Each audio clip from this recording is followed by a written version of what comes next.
নাটোরের বড়াই গ্রামে সড়ক দুর্ঘটনায় মোটরসাইকেল আরোহী সোহাগ রানা নামে একজন নিহত হয়েছেন।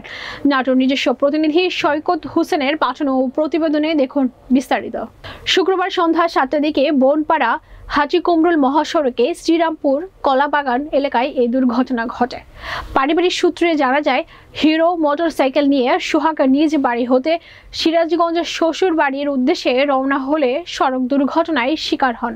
নিহত সোহাগ উপজেলার তিরাইল গ্রামের মৃত আলহাজ সাইফুল মোল্লার ছোট ছেলে।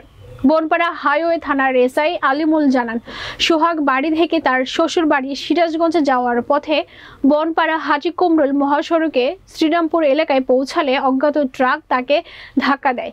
পরে স্থানীয়রা উদ্ধার করে উপজেলা স্বাস্থ্য কমপ্লেক্সে নিয়ে গেলে সেখানে প্রাথমিক চিকিৎসা শেষে রাজশাহী মেডিকেল কলেজ হাসপাতালে নেওয়ার পথে মারা যায়।